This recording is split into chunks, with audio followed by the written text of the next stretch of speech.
that in this very class we are going to discuss Romanticism. So Romanticism means, you know, every ISL means a kind of movement. If you are getting any word, especially ISL, Romanticism, Modernism, Victorianism, it is one kind of movement. So Romantic literature and Romanticism both are the same thing. Romantic literature means the literature which belongs to the Romantic period. But Romanticism is one kind of revolt. Revolt against what? Against the age of enlightenment, the age of rationalism, the age of intellectuality or enlightenment, you can say. So if you open your eyes, you will see that every age is against age, its previous age. Already we were discussing about modernism. Modernism was against Victorianism. Again, we are getting postmodernism. Postmodernism and modernism are all the same, but sometimes postmodernism is against modernism. Again, modernism is against Victorianism. Again, Victorianism is against Romanticism. Again, Romanticism is against enlightenment or age of rationality. Okay. Now, what is the reason behind this romantic, the arrival of romantic literature, romantic era? Why? Especially, you know, before romantic era, we are getting the age of enlightenment where people believe in objectivity, not subjectivity. Whatever they are observing, they are trying to analyze it on the basis of their rational power. Okay, from reason point of view. For example, if you know that at the very beginning time we used to believe that, people used to believe that the earth is fixed, the sun is rolling around the earth. It is one kind of, you can say, geocentric point of view. Now later, people through the help of Galileo and Copernicus, they come to know that no, earth is not moving, actually sun is fixed and earth is moving around the sun. It is one kind of heliocentric point of view. Now with the development of this enlightenment, especially you know already this enlightenment started from Renaissance period, and especially at the very beginning Renaissance period started on the basis of humanitarian point of view, means they are going to give importance to human gene. But this enlightenment, especially based on rationality, reason, intellect, don't believe in things blindly. Try to analyze, try to explain, then try to believe it. It is true or right. Now at the time we are getting Copernicus, we are getting Galileo, we are getting Kepler's theory, physics, we are getting John Locke, we are getting Newton. So it is an age of enlightenment.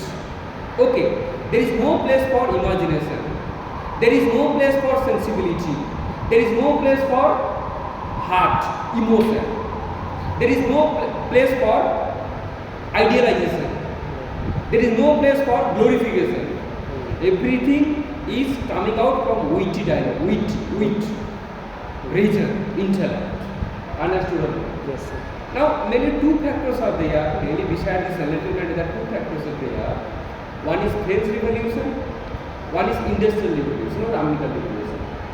In what happened in French Revolution? Actually, French Revolution, you can say, happens in 1789. Okay, and it was continued until 1799.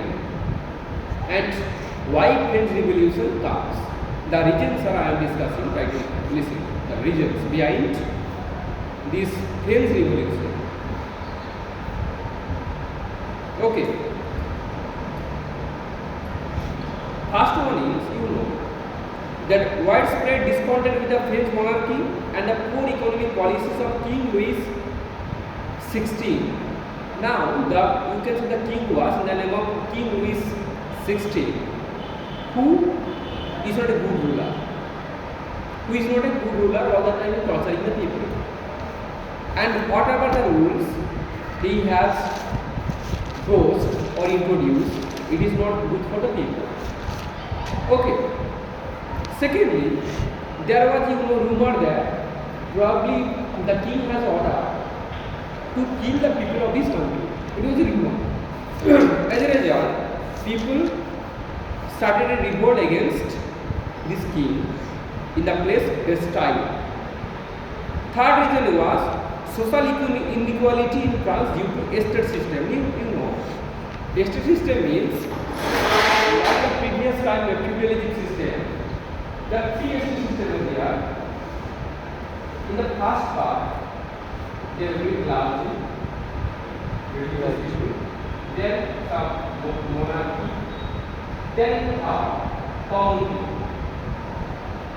Okay, so at the bottom stage, you are getting the common people. So it is one kind of societal inequality. It is one kind of societal inequality as well as you can try to express the grievance against this. Okay, now in this monarchical rule, there is no respect for people. Okay, all the time whatever he is introducing is against the well-being of the people. As a result, they started revolt against French monarchy. Then tax burden on the third estate clergy, nobility, commoners. Now there are tax imposed on them. They have to give the tax. Okay, it was creating havoc among the masses, common people. Then the rise of the bourgeois class, bourgeois capitalist class. You can say the rich people are becoming rich, the poor become more poor. As a result, it is creating an inequality among the people. Next, you can say financial crisis caused due to war. Now, at the time, you know, the war was continuing in every age. War is a common. At that time, there is war between England and France, and also bottom riots are there. Lots of wars, and because of these wars, people are suffering a lot from financial point of view. So all these are the reasons. Okay, and another important reason was the rise in the cost of bread. The best cost was bread. Roti. Oh, bread. Okay, bread. Okay, the bread cost was increasing day by day. It was skyrocketing. So all these reasons compel people to revolt against the French monarchy, and we are getting the French Revolution. And after the end of the French Revolution, we are getting three things: republic monarchy. Secondly, liberty, equality, fraternity. Liberty, equality, fraternity is the slogan of French Revolution. Okay. Now another one is, you know, in the Industrial Revolution, also called American Revolution in 1776 probably.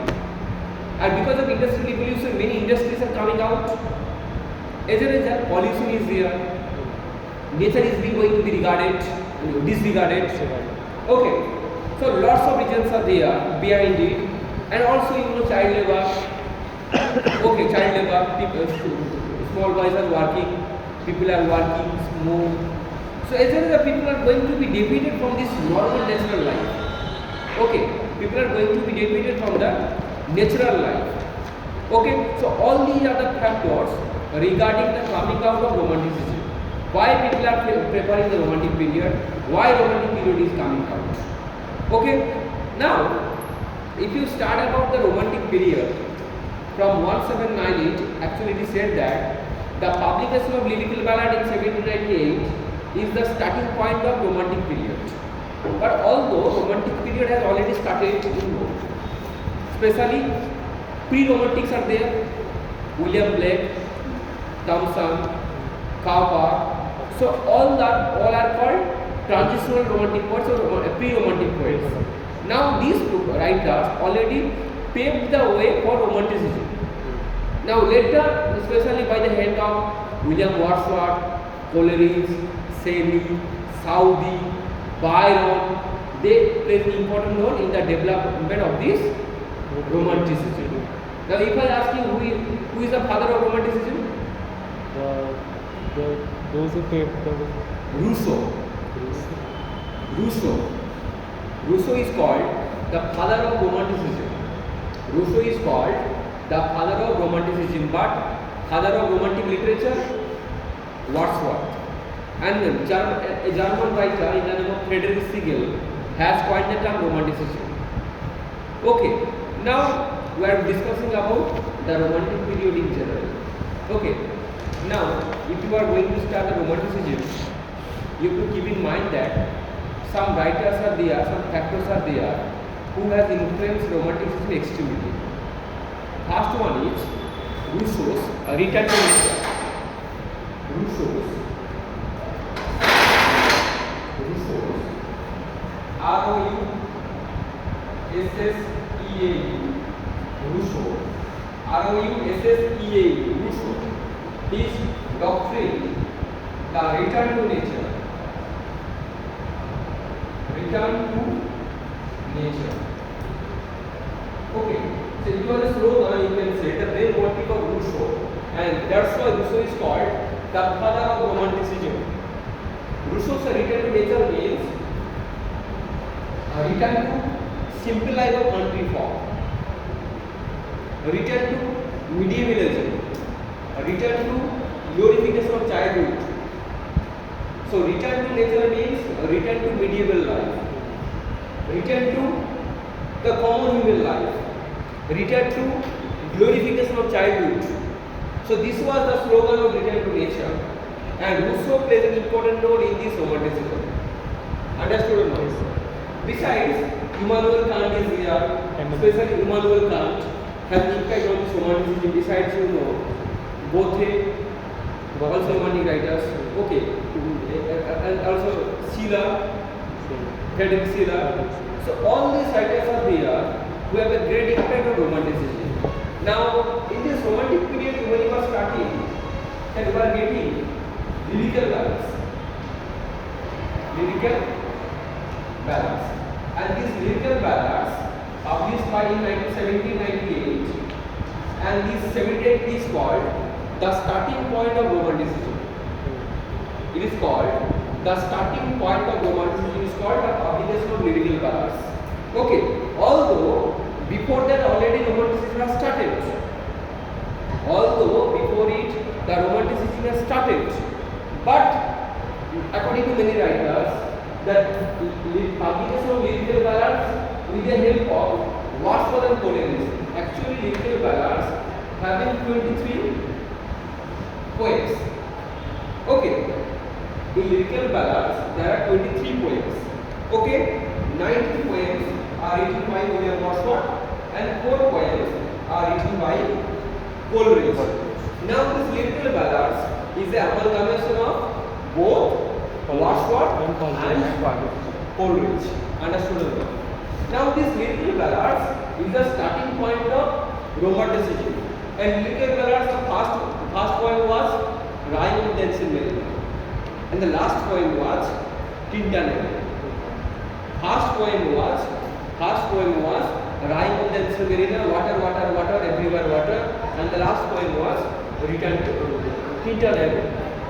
And the river, why? What is the name of the river? Why? That's the river. Why it is? Yes. Okay. Now, William Wordsworth, look, this was the starting point. But William Wordsworth preface to lyrical ballads. Okay. In 1800, preface to lyrical ballads. Preface to lyrical ballads. It was called the Manifesto of Romanticism. Preface to lyrical ballad is called the Manifesto of Romanticism because you can say it is one kind of Bible of Romanticism. Okay, because here it was a book written by William Wordsworth. Okay, lyrical ballad has been written both by Coleridge and Wordsworth, but preface to lyrical ballad was written by William Wordsworth. Now in this preface to lyrical ballad, he was saying that one thing, that poetry is a spontaneous overflow of powerful feelings. It takes its origin from emotion and recurrent in tranquility. It was a definition of poetry according to William Wordsworth. Means poetry is a product of imagination. Poetry is a product of emotion. Poetry recurrents in tranquility.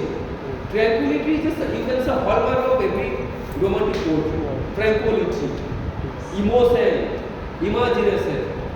There is no place for objectivity. There is no place for intellect. There is no place for rationality.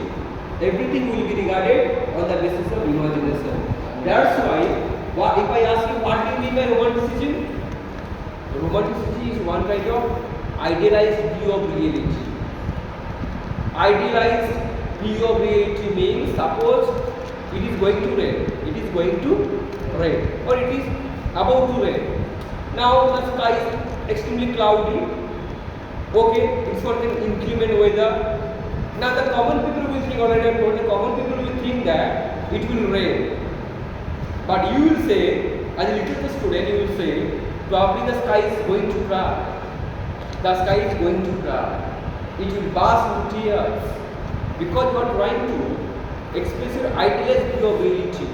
Okay, if I throw, common people will say that this is just a chalk. You will say probably it's one kind of or insect flying in the sky. This is called the idealized view of reality. Everything will be seen in this idealized view. There is no place for reality. Reality is totally different from this idealized world. Okay. Now in this previous two digital colors, you are saying that poetry is a spontaneous flow of artful feelings. It takes its origin from emotion and recurring in tranquility. And he said, poet is a man, okay, who speaks to common man. Okay, so the poetry should be written on common man, common people, or nature. There is no place for any educated high people. Okay, everything will be regarded in common way. This is the attitude of Romanticism. Romanticism believes in nature. Romanticism believes in sensibility. Romanticism believes in, you can say, subjectivity. Romanticism believes in glorification of childhood. So all these are the main characteristics of Romanticism. Now, after William Wordsworth, our poetry comes. Now, poetry was a friend of William Wordsworth. Now, you know, William Wordsworth's wife was Mary Hutchinson. Okay, now Mary Hutchinson's sister was Sarah Hutchinson, and Sarah Hutchinson was the wife of Coleridge. So it was a relationship, means you know, wife. Okay, how about now? Also, both of them have written these lyrical colors. Later in 1817, Coleridge comes. Okay, Coleridge comes, and he has written the Biographia Literaria. The Biographia Literaria. Of its full title, Biographical Sketches from My Literary Lives and Opinions. It is one kind of attack on previous to lyrical ballads. It was one kind of attack against this previous to lyrical ballad. Now, Wordsworth was saying, poetry is a spontaneous overflow of personal feelings. It takes its origin from emotion and recurrent and tranquility. Coleridge is saying, there is nothing like that. Poetry is a one kind of poetry is one kind of artificial process. Okay, it should not be only for common people. So in every point, whatever our William Wordsworth discussed in previous lyrical ballads, Coleridge attacked every point. Okay, now especially you know, in this biography literaria, Coleridge has discussed and one concept, one is essentialistic power. Essentialistic power. Okay, a kind of unifying power. Essentialistic power means one kind of unifying power. Means suppose you have seen that suppose many friends are going, suddenly you are looking at the sky and the structure of these clouds appearing like mother. Sometimes like a dog, like a love sign, the clouds looks like, but you know everyone can't see. Everyone can't see this type of scenario. But some people are there, in everything you can get a picture. So if I write in this way, Okay, you are getting one picture, but you are going to get some love side. It is because of this essentialistic power. This essentialistic power is one kind of unifying power where the secondary people, the people having the secondary imagination can get this. Okay, now discuss about imagination. Horwitz has given the concept of imagination. He said imagination is of two types. One is primary imagination, one is secondary imagination. Primary imagination is the imagination of common people, and secondary imagination is the, you can say, imagination of artistic people, having the artistic mind or artistic attitude or artistic quality. Now the secondary imagination people have this essentialistic power or unifying power. Understood? And besides in this preface to lyrical ballad, he has given another concept. This is the concept of fancy. And he said that the main difference between imagination and fancy is imagination is always creative, fancy is not creative. Okay, understood? Imagination is creative, but fancy is not creative. Besides, you are getting another term, very important term. This was called semblance of disbelief or willing suspension of disbelief. Very important. Willing suspension of disbelief. Willing suspension of disbelief. You know what is willing suspension of disbelief? Suppose already you have seen the Chris film. In this Chris film, Hrithik Roshan. I have not seen that. I know about it. Why? Okay, in this film, Hrithik Roshan was jumping from one place to another, but actually in reality it is possible. But when you are watching this film, at that very moment, you are believing that yes, it is right, and you are enjoying the moment. While watching, have you asked yourself, it is not possible? You never ask. But rather you are trying to enjoy the very moment. Yes or no? Sometimes one is cutting one's throat, jumping from one place to another. So actually in reality it is not possible. But when you are watching the very film, you are compelled to believe. All that disbelief is suspended for some time. This technique is called willing suspension of disbelief. This technique is called willing suspension of disbelief, where our disbelief is suspended for certain time to enjoy the very moment. This very important term, willing suspension of disbelief. Understood? Now we are getting first William Wordsworth concept, especially by lyrical ballads. Second we are getting Coleridge, in particular biography literature. Now William Wordsworth's another, you can say, doctrine was pantheism.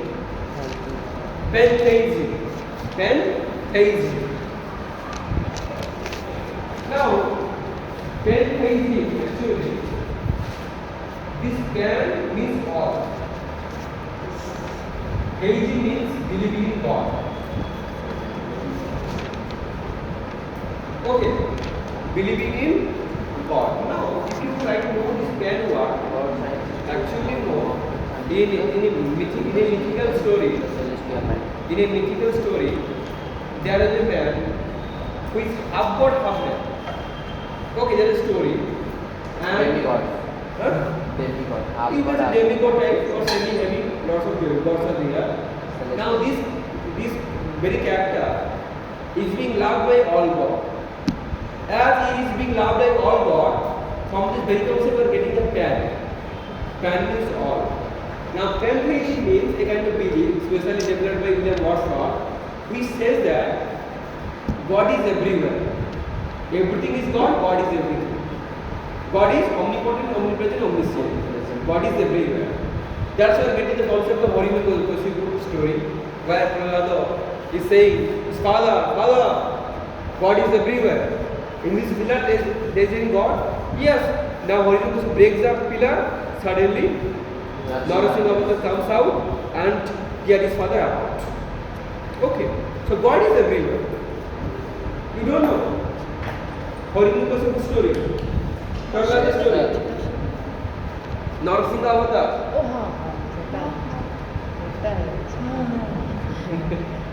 Okay, so another thing that was, you can say the pantheism. Pantheism means God is all is God. God is everywhere. God is everything. Okay, now if I discuss about William Morris in particular, he is called High Priest of Romanticism. William Wordsworth is called High Priest of Romanticism. Okay, and also father of Romantic literature or Romantic poetry. And with the help of him, the Romantic literature comes out. He is a main pioneer figure.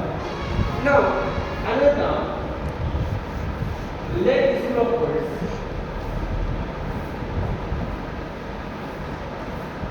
Okay. Late school of poets. Now, basically, you know, the term has been used by Edinburgh Review. Edinburgh Review, it is one kind of derogatory remark towards Wordsworth. Okay, it is one kind of a derogatory remark coming out from the side of Edinburgh Review regarding William Wordsworth, Southey and Coleridge probably, and they are called, yes, let me check that what the legacy poets together.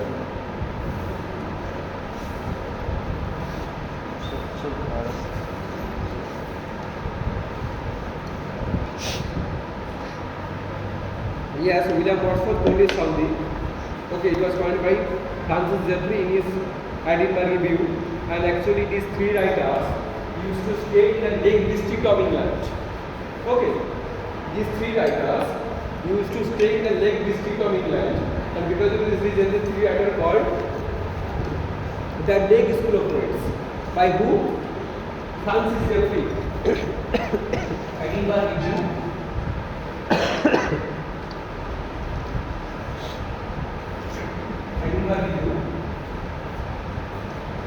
Francis Jeffrey. Okay, Francis Jeffrey. Now this Francis Jeffrey, you can say the main pioneer figure of the Edinburgh Review. There are many reviews are there. Edinburgh Review. Then you can say Blackwood Magazine, Quarterly Review. Lots of reviews are there. And in this review, many poetry, many works are going to be published. However, in this Edinburgh Review, Francis Jeffrey attacked these three writers, saying you are the Lake School of Poets. Okay. Now, if you try to discuss this William Wordsworth, and what is the name of his sister? Dorothy Wordsworth. And you are reading Peter Neve, you are going to get the reference of Dorothy Wordsworth. Okay, now William Wordsworth, you can say, he is called the High Priest of Romanticism, and especially famous for his poem, you can say Prelude. That blow the poet's mind. Famous work, Prelude. And you can say, which was the one ballad of William Shakespeare, William Wordsworth? Ballad. Solitary Reaper. Actually, although it has been written, you can say, the lyrical ballad, but actually there is no ballad here. But you will get the Solitary Reaper. Solitary Reaper is a famous poem, ballad of William Shakespeare, Wordsworth. Can you imagine how many sonnets William Wordsworth has written? How many sonnets? About 523, as far as I remember.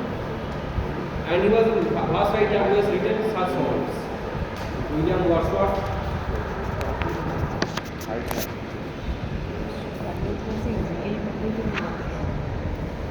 Written 523 sonnets. Can you remember? Okay, thousands of poems are there, lyrical ballads are there, and also he has written 523 sonnets.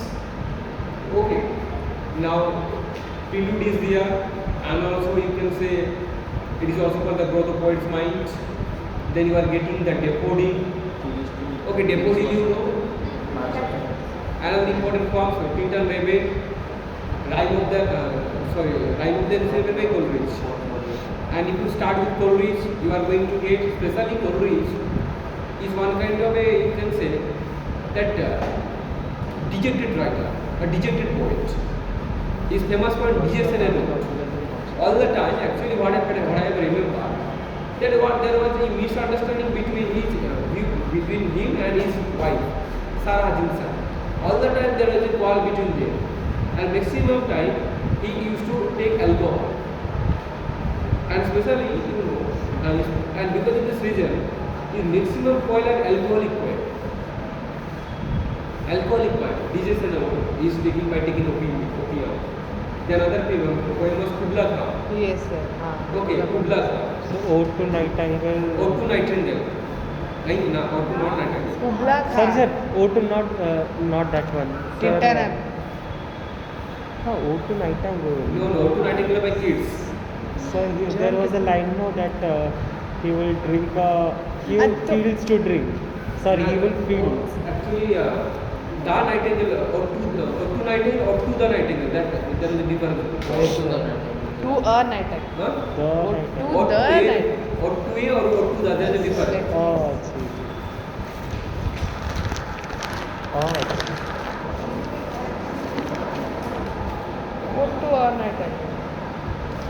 To a Nightingale, John Keats. Yes. Or to the Nightingale.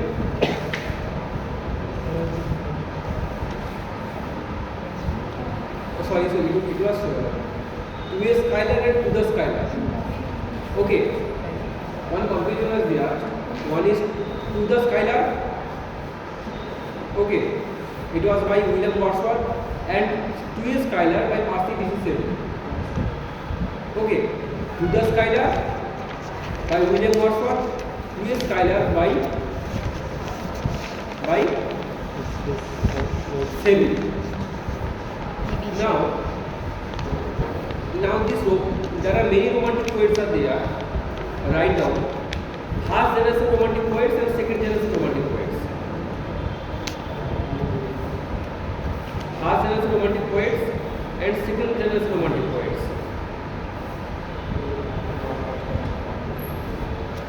Okay. Let's try to remember how those romantic poets are. Robert Burns. Okay, Robert Burns. You are recording now? Okay, Robert Burns, William Blake, Wordsworth Coleridge, Scott Southey. Robert Burns, William Blake, Wordsworth Coleridge, Scott Southey. In second generation poet, Jane Austen, Lord Byron, P.B. Shelley, Mary Shelley, John Keats. They are called second generation poets. Now another interesting thing, you will be surprised. There is a writer in the name of F.L. Lucas. Okay, there is a writer in the name, very interesting, F.L. Lucas, who has published a book. The name of the book was The Decline and Fall of Romantic Ideal. The Decline and Fall of Romantic Ideal. In this book, how many definitions you are getting the Romanticism definition? 11,396 definitions of Romanticism. F.L. Lucas has written a poem, he has written a book in the name of The Decline and Fall of Romantic Ideal. In this very book, you are going to get 11,396 definitions of Romanticism.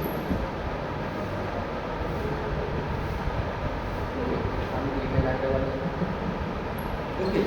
Now, according to Waterpeter had said, the definition of what he said, Romanticism is nothing but a kind of additional to strangeness to beauty. Romanticism is nothing but a kind of addition of strangeness to beauty. And also, Theodore Danton said, the Renaissance wonder. Romanticism is nothing but a Renaissance wonder. So according to Theodore Danton, Romanticism is one kind of Renaissance wonder, and according to, you can say, Waterpeter, it is one kind of addition of strangeness to beauty. Okay, now many writers are there. I was saying William Wordsworth there, Coleridge was there, then you are getting Shelley was there, Byron was there, Southey is there. Now among this writer, Wordsworth is called poet of nature. Coleridge is called supernatural poet. Supernaturalism is prominent. So Wordsworth was called poet of nature. Coleridge was called supernatural poet. Byron was called poet of humanism. Byron is hero. So Wordsworth is called poet of nature. Coleridge was called supernatural poet. Byron was called poet of humanism. Shelley was called poet of love. And Keats was called poet of beauty. And Scott was called, Scott is called poet of medianism. Now Keats already everyone's favorite. Beauty is truth, beauty. Yes, and especially famous for negative capability, egoistic sublime, chameleon poet. He said that poet's identity is nothing but a chameleon personality. Thank you. Okay, and when he has died, actually Fanny Barney probably, Fanny Barney just his girlfriend. And you know, one day what happened, that Keats was suffering from tuberculosis. He was suffering from tuberculosis. And probably because of this he has died. Okay, and especially one thing is there, when he has died, on his tombstone there was a line. The line was, here lies one whose name was written on water, or written on water. Here lies one whose name was written on water. Okay, here lies one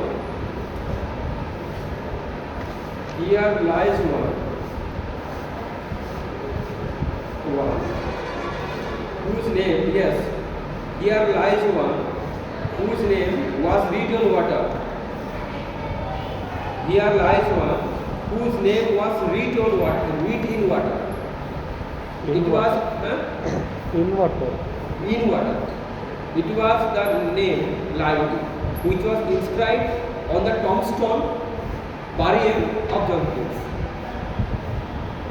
If you visit John Keats' tombstone or burial, you will get this line. Here lies one whose name was written in water. Okay. Now important books write down, you can read. The Romantic Imagination by Baura, B-A-R-R. Okay. Baura, and there is another book, Worldly Edition. It was in my library. Okay. Romantic poets.